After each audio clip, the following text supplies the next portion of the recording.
Hello everyone, welcome to my channel. So నేను first time dry fruit laddu try చేస్తున్నానండి ఇక్కడ. యాక్చువల్గా మా బాబు కోసం చాలా రోజుల నుంచి ట్రై చేయాలనుకుంటున్నాను, కానీ ఎప్పుడు కుదరలేదు నాకు. ఇంకా ఈరోజు ట్రై చేద్దామని చెప్పి డిసైడ్ అయ్యాను అనమాట. నేనైతే ఆల్మండ్, క్యాష్యూ, పిస్తా, ఇంకా వచ్చేసి పంకిన్ సీడ్స్ అవి తీసుకున్నాను. ఫస్ట్ వచ్చేసి నేను అంటే బాబు నమలలేడు కదా, ఎక్కువ అవి పలుకులుగా ఉంటాయి అనేసి నేను అవి చాపర్లో ట్రై చేశాను, అసలు అవ్వలేదన్నమాట. తర్వాత వచ్చి లేదు, ఫస్ట్ గీ రోస్ట్ చేసేసిన తర్వాత మిక్సీకే వేసేద్దాము, కంప్లీట్గా నున్నగా చేసేద్దాము ఇంకా అనేసి మళ్ళీ డిసైడ్ అయ్యాను అనమాట. సో అలా ఒక్కొక్కటి వేసుకొని రోస్ట్ చేసుకోవాలన్నమాట. మీడియం ఫ్లేమ్లోనే పెట్టుకొని రోస్ట్ చేసుకోవాలండి, హై ఫ్లేమ్ పెట్టుకుంటే మాడిపోతాయి. సో మళ్ళీ మనకి టేస్ట్ బాగుండదు. సో కాబట్టి మనం మీడియం ఫ్లేమ్లో పెట్టుకొని ఒక్కొక్కటి వేసుకొని రోస్ట్ చేసుకోవాలి. ఇంకా నేను కొబ్బరి కూడా వేస్తున్నాను, చూస్తున్నాను కదా, నేను ఎక్కువ వేయలేదన్నమాట. కొబ్బరి కొంచెమే వేసాను. అది కూడా రోస్ట్ చేసేసిన తర్వాత మళ్ళీ ఇంకా నేను మళ్ళీ గీ వేసేసి డేట్స్ వేసాను అనమాట. ఇవి నేనైతే మామూలు డేట్సే తీసుకున్నానండి, మన లైన్ డేట్స్ లాంటివి ఉంటాయి కదా, అవి తీసుకున్నాను, సీడ్లెస్వి. అవి వేసుకొని మళ్ళీ అవి కూడా రోస్ట్ చేసుకోవాలి బాగా. ఇంకా అదంతా రోస్ట్ చేసుకుని కాసేపు చల్లార్చేసేయాలి. చల్లార్చిన తర్వాత కొన్ని వేసేసుకొని బాగా నున్నగా గ్రైండ్ చేసుకోవాలన్నమాట.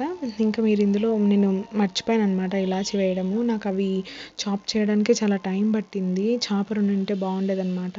అంటే ఇవి డ్రై ఫ్రూట్ చాపర్స్ వస్తున్నాయి కదా, అది తీసుకోవాలి నేను ఈసారి నెక్స్ట్ టైము. అలాంటిది అయితే ఈజీగా అయిపోతుంది అనమాట. మనం ఇంత మిక్సీకి కూడా వేయాల్సిన పని ఉండదు, అలా కూడా తినేసేయచ్చు చేసేసుకొని, జస్ట్ రోస్ట్ చేసేసి.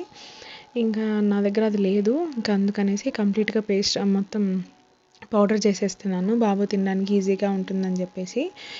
ఇలా అంతా కొంచెంగా వేసేసుకొని మొత్తం అంతా రోస్ట్ చేసేసుకోవాలన్నమాట. అన్నీ రోస్ట్ చేసుకున్నాక లాస్ట్లో డేట్స్ వేస్తున్నాను నేను. డేట్స్ కూడా మొత్తం అంతా బాగా పేస్ట్ లాగా అయిపోవాలి. మొత్తం బాగా నీట్గా అట్లా పేస్ట్ లాగా చేసుకుంటే మనము మిక్స్ చేసుకోవడానికి దానికి బాగుంటుంది. నేను ఎప్పుడు మాకు చాలా లేట్ అయిపోయింది, బాబు లేస్తాడనే కంగారులో నేను ఇలాచి వేయడం మర్చిపోయాను అనమాట. నాకు బాబుతో మళ్ళీ ఇబ్బంది అవుతుంది అనేసి ఇంకా హడావిడిలో చేసేసాను. అది చాపింగ్కే నాకు టైం ఎక్కువ పట్టింది అందుకనేసి. సో ఇంకా చూస్తున్నారు కదా, ఇట్లా ప్లేట్లో వేసేసాను మొత్తం డేట్స్తో పాటు. అది పౌడర్ కూడా కలిపేస్తున్నాను. నాకు కొంచెం డేట్స్ తక్కువ వచ్చిందనమాట, కానీ నేను పర్లేదని చెప్పేసి అలానే ఉంచేసాను. మరీ స్వీట్గా లేకోకుండా నార్మల్ స్వీట్ ఉంది. మీరు ఎక్కువ స్వీట్గా తింటామంటే డేట్స్ ఇంకొంచెం రోస్ట్ చేసేసుకొని మిక్సీ వేసేసుకొని అందులో కలిపేసుకోవచ్చు. నాకైతే ఈ స్వీట్ సరిపోయింది, చాలా బాగా వచ్చాయి. ఫస్ట్ టైం ట్రై చేసిన ఫ్లాప్ అయిపోతుందేమో అనుకున్నాను, బట్ పర్లేదు, చాలా బాగా వచ్చాయి, చాలా టేస్టీగా ఉన్నాయి. మీరు కూడా ట్రై చేసి ఎలా వచ్చాయో నాకు కమెంట్ చేయండి. Thank you for watching. Please do subscribe to my channel. Bye.